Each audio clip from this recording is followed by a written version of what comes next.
Now that's an interesting transition, right? There we had this nice, peaceful song. And now we're looking at a picture of a child clinging to the back of a sheep for dear life. That wouldn't surprise me. Because guess what? It's a fan favorite at a modern day rodeo. It's called mutton busting. I mean, who doesn't think it's adorable to have a little kid clinging to the back of a sheep like a bucking bronco? What is interesting and what we care about is how do they get the sheep to run like crazy? I mean, when you take a bull, I don't know if you know this is how bull riding works. They actually take a leather strap, and you can see it in the picture there, and they go right around the bull's, right around their lungs, and they tighten it up, restricting the bull's breathing, which agitates the bull. And then they put weight on the bull's back, and, well, the bull is trying to get the weight off so it can breathe easier, and that's the reason a bull bucks the way it does. When it comes to a horse, or a bronco, as we like to call them, they put the man or the person, the woman, on the back of the horse, and they're wearing these things called spurs, and they dig those spurs into the horse's right here, and it drives the horse crazy. If you've ever had a rock in your shoe, you understand it's an annoyance. Well, this is beyond an annoyance. This is painful. So then they release the gate. What's the bronco trying to do? Get rid of the annoyance. But we don't want the sheep to buck, right?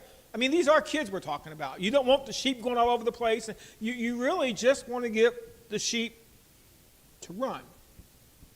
So how do they do it? What's the magic trick? How do you get the sheep to run? Well, you'll never see it on the television, and if you don't pay really a close attention to it when you're at the rodeo, I actually had to go on YouTube and do a screen capture just to get a picture of this. The way they do it is standing in the middle of the ring is a person holding another sheep. And then when they open the gate, the sheep's entire goal is to run stand next to the sheep that's already there. Because when sheep are afraid, they try to run and stand next to another sheep.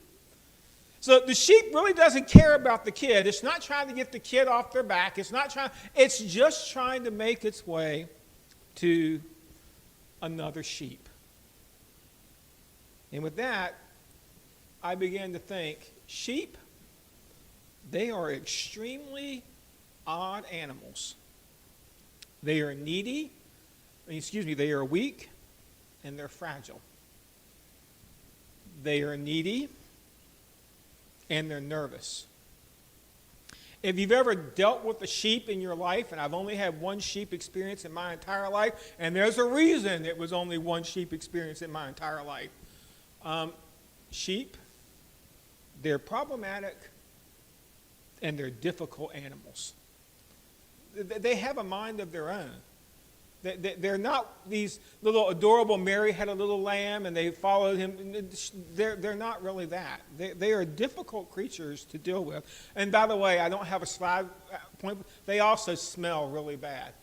If you've ever wore a wool sweater when you're out and it rains and then you come in and you're wearing the wool and it's soaking wet and you just want to pull that thing, just remember that animal is covered in that stuff. And they don't take showers or baths. So when that wool gets all wet, and they smell terrible. There's no other way to talk about a sheep. And whether we like it or not,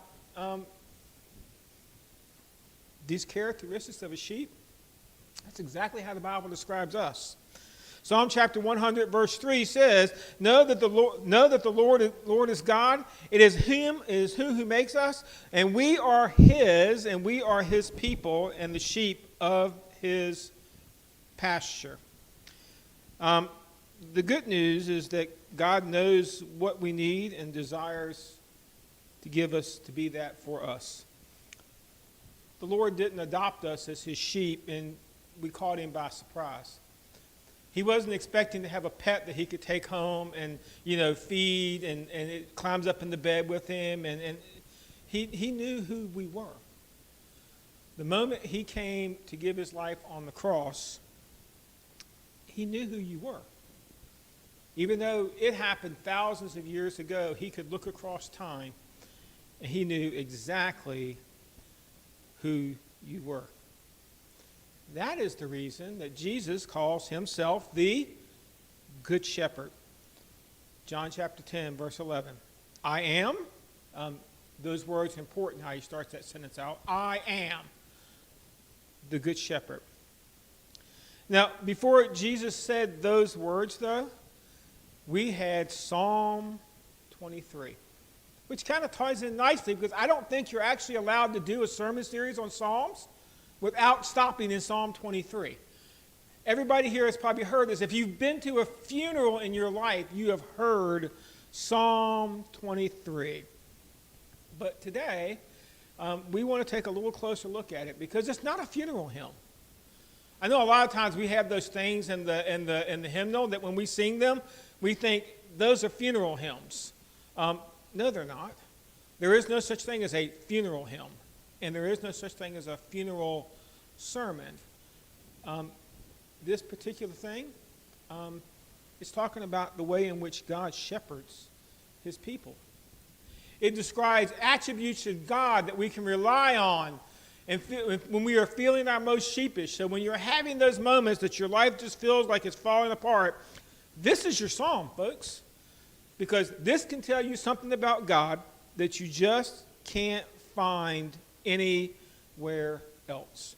So if you want to grab a copy of the Bible sitting in front of you in the pew rack, or if you brought one with you, you can go ahead and make your way. We're going to do a systematic walkthrough of Psalm 23. Nothing fancy, nothing outrageous, just kind of simple. We're going to talk about the Lord is my shepherd today. And, well, we start off right there in verses 1 through 3. The Lord is my shepherd. I lack nothing. He makes me lie down in green pastures. He leads me beside quiet waters. He refreshes my soul. And this is important because God is a good shepherd. He'll make sure we have absolutely everything we need. Remember that four-part person I keep telling you about? The fact that you are not just what you see in the mirror. You are what you see in the mirror as far as your physical appearance, but you have an emotional part of you, you have a mental part of you, and you have a spiritual part of you. And those four parts come together to make who you are. And when we start right here at Psalm 23, it's kind of interesting. God says, hey, I'm going to meet your physical needs.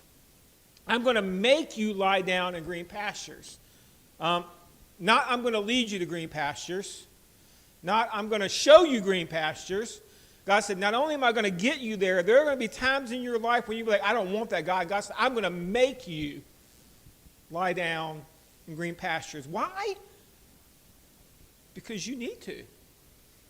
You need to eat. You need to have nourishment for your life. And God said, I'll make sure you get that. And then he goes into the mental side and he says, you know what? You're not going to lack for rest because I'm going to lead you beside quiet waters. Not the rushing river that I make my life into. Not the tidal waves that I definitely make my life into. Not the things that I seem to drown myself in. God said, when I'm your shepherd, they're going to be quiet waters. They're going to be places where you can come and you can find a little rest for your soul. And well, he addresses here into this first little section here that he's going to approach that spiritual part. I'm not going to lack restoration. It says he refreshes my soul, which really means he refills my soul. So if you have a life outside of this building, which all of us do, by the time you leave this building on today, hopefully you will take something with you that refreshes your soul. And along about Wednesday or Thursday, you're going to start looking at your tank and say, man, that which I got is all burned up. And so you come back here the next week to worship in the hopes that you'll get something else to refill your soul so that the next week when you go out, so imagine when you decide, well, you know what, I don't need to come into the presence of God and worship. You realize what you're trying to do is you're trying to drive the car with never filling up the gas tank. Or, I guess, in our modern day world, you're trying to drive the car, but you never plug it in to recharge it. You can't drive a car like that forever.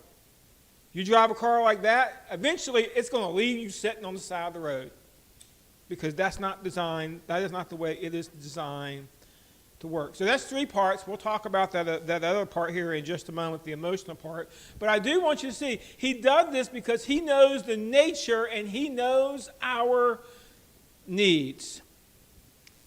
That's an interesting idea. Do you know what you need? Okay, you can start making a list. I need the lottery numbers, right? That would make my life so much easier. I need this. We know what we want, okay? We have a very difficult time as people separating that which I want from that which I need. That which I need is, if I take it away from you, you cease to live. If I take oxygen away from you, you got about 7 minutes and you're done.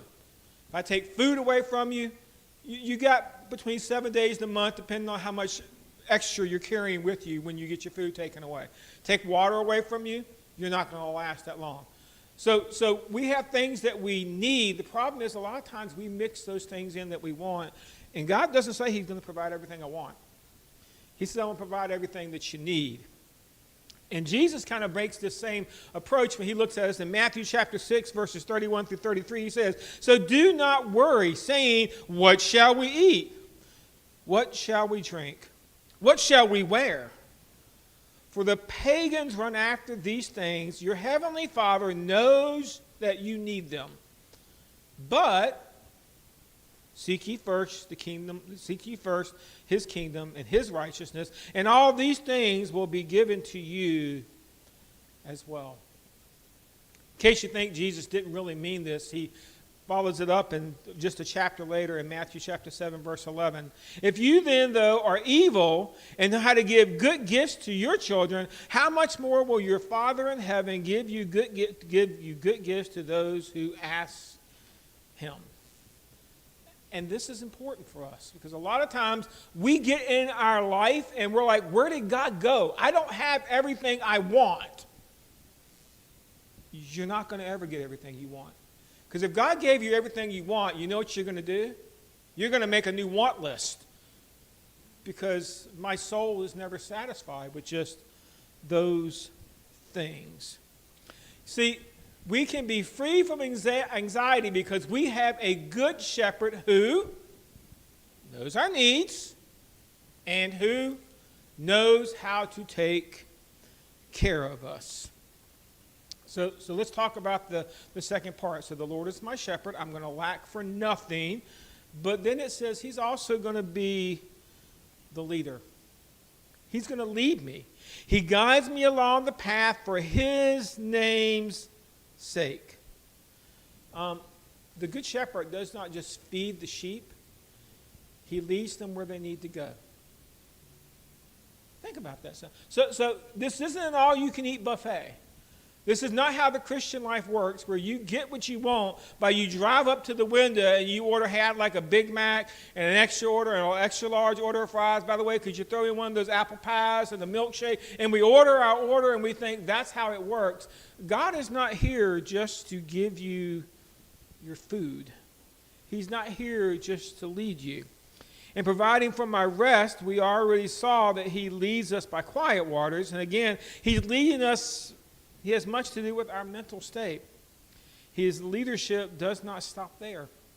It says he will lead and continue us on all of our ensuing paths. You know what that means? We're never lost. Does it mean I won't feel lost sometimes? Oh, definitely. I'll have those moments. I'm like, I know I left God around here somewhere. I really did. He's here. I feel lost, but you understand it's because I'm not looking at God. He says, if you allow me to lead, you're never going to feel lost. And here's the part I really like. You are never alone. Will you feel alone sometimes? Sure you will.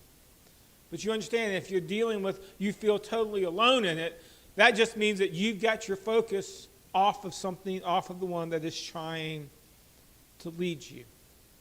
At times, the path may be hard, or even a little bit scary. But we can draw confidence in the soundness of the mind and the fact that, well, he goes before us. That's important. It's not like God says, okay, I'm going to lead you, and you just start down that road right there, and I'll tell you what, when you make a wrong turn, I'll give you a call and say you turned the wrong way. He says, no, I'm going to go before you. So I'm going to be out on this road in front of you. I'm going to be doing the same kind of life that I came here to live as a human, to experience all human things. I'm on the road in front of you. But here's the part I really like. He goes with us too. He's there walking side by side with me. And, I'd like to add a thought here. I personally believe that this is where things begin to go south in what we call being a follower. I mean, we're always looking for somebody to feed us, right? But seldom do we actually desire somebody to lead us. And the reality is that, well, Jesus didn't just simply come to lead you, to meet your need. He came to lead your life. John chapter 6, verses 26 through 27 read this way. Jesus answered, very truly I tell you, you are looking for me not because you saw the signs I performed, but because you ate the loaves and had your fill. Do not work for food that spoils, but for food that endures to eternal life, which the Son of Man will give you. For on him God the Father has placed his seal of approval. These are important verses because they're right after the two great big miracles. They're right after the feeding of the 5,000 and right after Jesus walks on the water. There they are. And I guess the good news is the people are pursuing Jesus at this point. But you know why they're pursuing them, right? Because that bread you gave me yesterday, Jesus, it's all gone. I went out and I worked hard and I went to bed and I woke up this morning and I'm hungry again. And so I'm going to go, and Jesus, you got any seconds for me? You got another magic trick for me? And it's important for us to remember this because he's not interested in just feeding us. He wants us to follow him. Because following him means that I will have more than just my physical needs met. And in listening to this idea, something we don't often read. John chapter 6, verses 41 through 42, when these people came looking for Jesus just for another meal, he let them go home hungry. Yeah, he did. Listen. John chapter 6, 41 through 42. At this, the Jews began to grumble about him because he said, I am the bread that came down from heaven. They said, is this not the Jesus, the son of Joseph, whose father and mother we know? How can he now say, I came from heaven? Jesus, if you ain't going to feed me, I'm not interested in following you. And you know what Jesus said? Okay. If all you're after is a meal, you're going to be very, very disappointed in a long-term relationship with Jesus. Because he will meet your needs and make sure you're never alone, you never go hungry, but he's much more interested in your spiritual life. He's much more interested in all four parts of you. And in that mental state we talked about, but we kind of skipped the emotions part of this, but he meets those needs too. Because not only does he make sure we lack for nothing, not only does he make sure he's leading us, he says, hey, I'm going to protect you. Even though I walk through the darkest valley, and I will fear no evil, for you are with me. Your rod and your staff, they comfort me. Sheep, slow and tasty. You know how that makes them? Dinner. A sheep all by itself out in the wilderness does not last very long.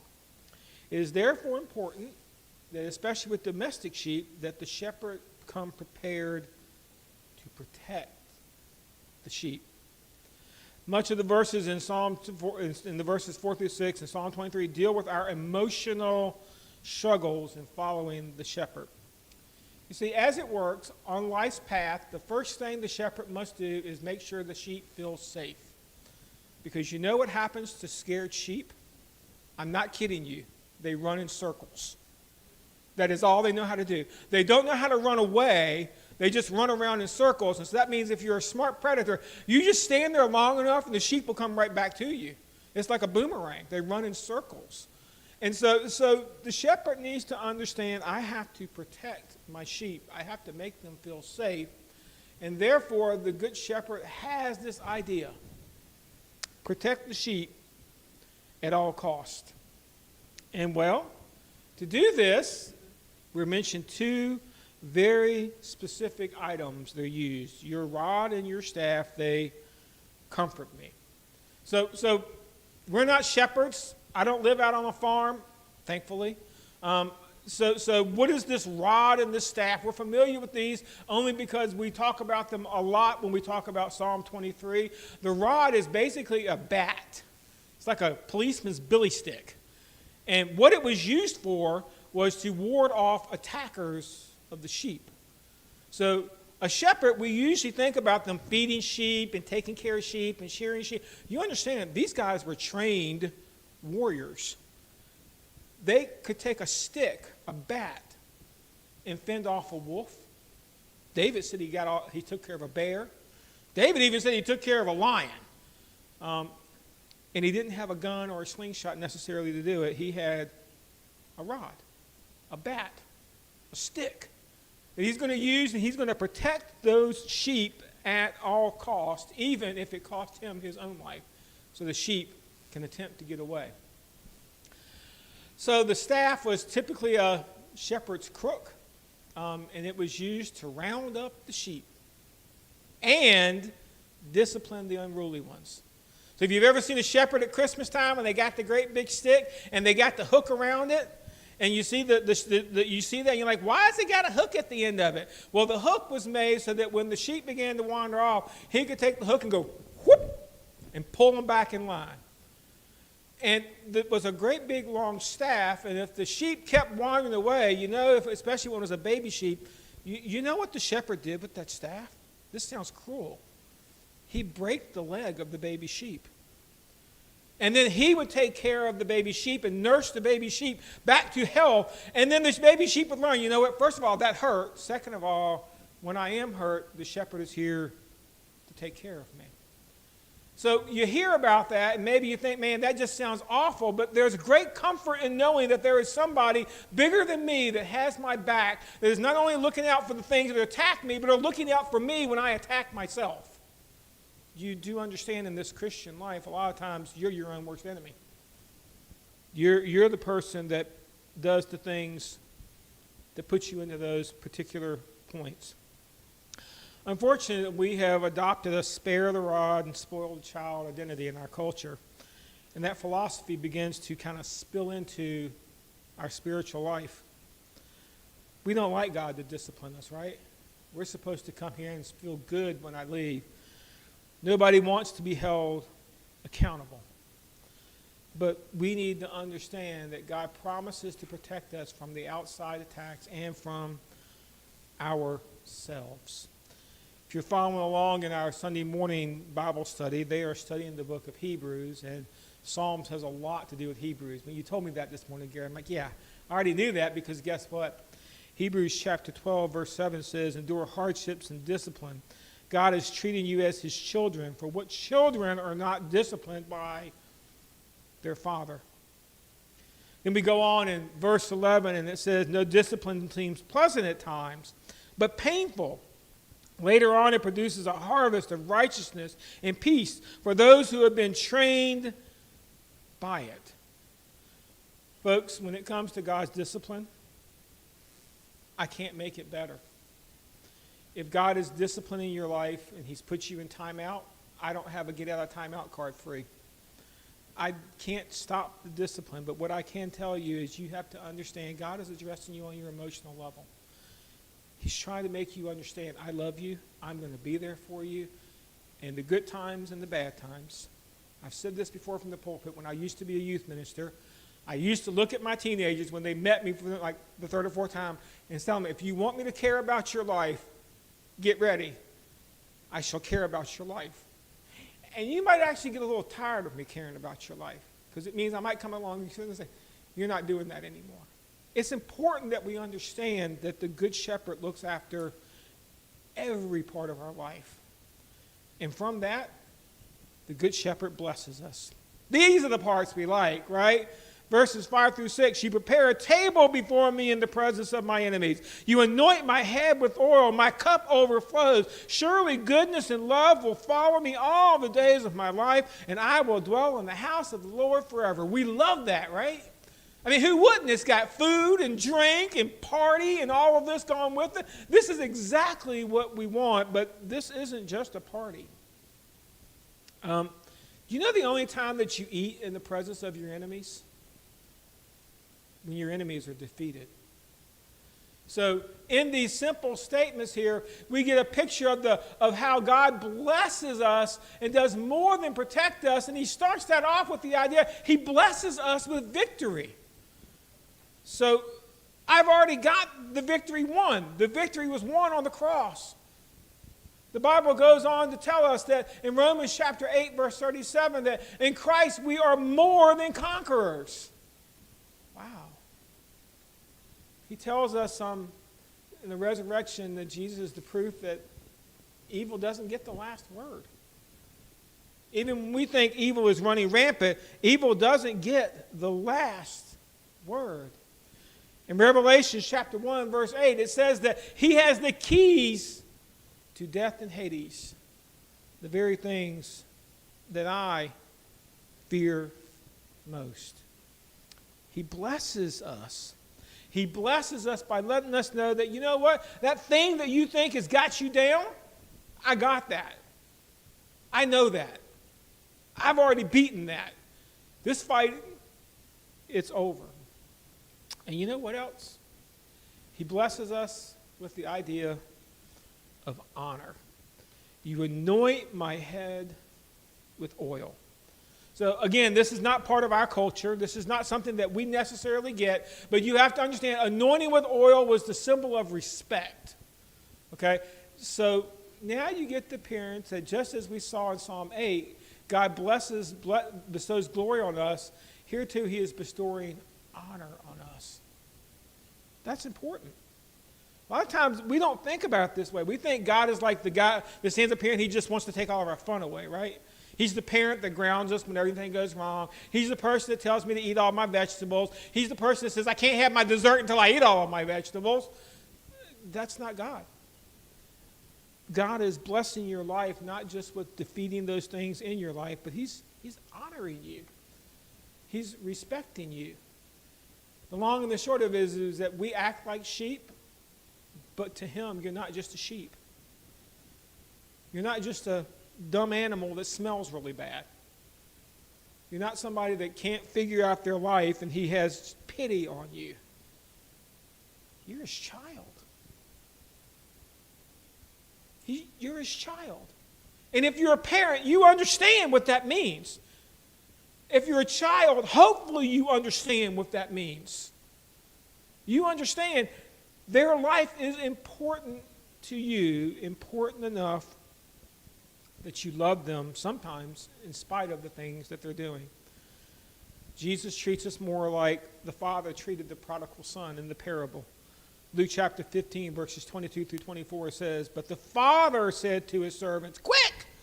Bring the best robe and put it on him. Put a ring on his finger and sandals on his feet. Bring the fattened calf and kill it. Let's have a feast and celebrate. For this son of mine was dead and is alive again. He was lost, but now he's found. So they began to celebrate. Folks, we are not our weaknesses or our failures like the world tries to tell us we are. We are exactly who we are because that's who God says we are. And he crowns us with honor and anoints our heads with oil. See, the shepherd blesses us with this thing called devotion. Again, like a parent to a child. This idea of devotion brings in the idea of loyalty. It brings in the idea of how things are supposed to work for us. And he says that we're going to follow you all the days of your life with mercy and loving kindness forever. You understand what that means, right? It means not only does God lead you, not only does God walk with you, now he's going to follow you, so now he's got your back. So that means in the path that you're about to go to, God's there. In the path that you're currently on, God's there. In the path behind you, God's there too. Man, that's awesome. That is the very definition of those words, loyalty and devotion. Because we are God's children. One English professor said that he is like the hound of heaven. Yep. Constantly pursuing. Even when we walk away from him and forsake him, he doesn't forsake us. God's devotion will literally follow me all the days of this life and all the way into the next one. Never leaving me.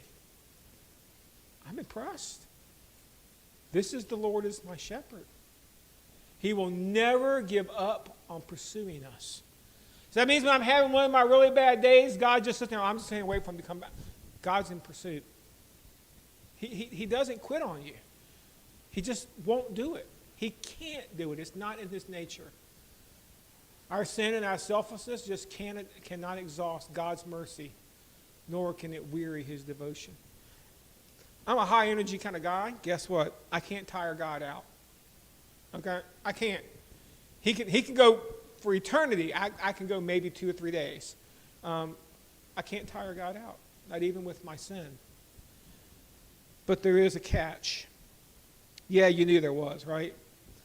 For all of this to work, we have to be his sheep.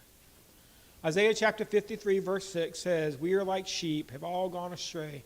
Each of us has turned to our own way. The Lord has laid on him the iniquity of all of us. And so you need to understand, left on our own way, all sheep wander in search of our physical needs, our mental rest.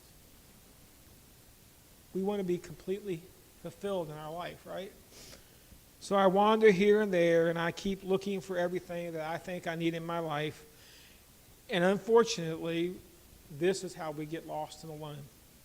I'm trying to meet my own needs. And my soul is absolutely exhausted from this journey. I'm tired.